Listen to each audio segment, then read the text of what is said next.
امروز میخوام براتون دلمه فلفل و بادمجون درست کنم. 2 تا پیاز متوسط داریم، نگینی ریز خورد میشه. اینم از سبزی دلمه که مقادیرش رو داخل کپشن براتون مینویسم. برای این دلمه من از فلفل دلمه‌ای سبز، فلفل قرمز کاپی و بادمجون دلمه‌ای استفاده کردم. داخل سبزیجاتمون رو خالی میکنیم، کمی بهش شکر میزنیم و فعلا میذاریمش کنار. داخل مایتابه که روغن ریختیم پیاز رو اضافه میکنیم، تفتش میدیم، طلایی که شد نصفش رو جدا میکنید برای سس.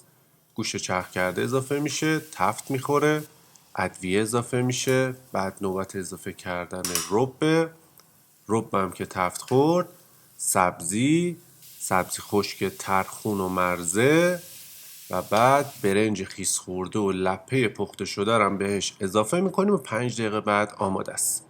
برای سس پیاز، ادویه، رب و پوره گوجه فرنگی رو داخل قابلمه میریزیم، بهش آب اضافه میکنیم تقریبا 1 لیتر و فعلا میذاریمش کنار و میریم سر وقت پر کردن فلفلا و بادمجونامون.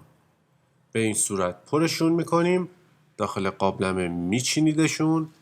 حالا وقتشه که سسی که آماده کردیم تا لبه فلفل و بادمجونامون بریزیم، میره روی حرارت. 1 ساعت بعدم دلمه ما آماده است. امیدوارم از دیدن این آموزش لذت برده باشین. حالا به نظر شما دلمه برگمود، دلمه فلفل یا دلمه بادمجون کدومش خوشمزه است؟ آره خودشه. به به.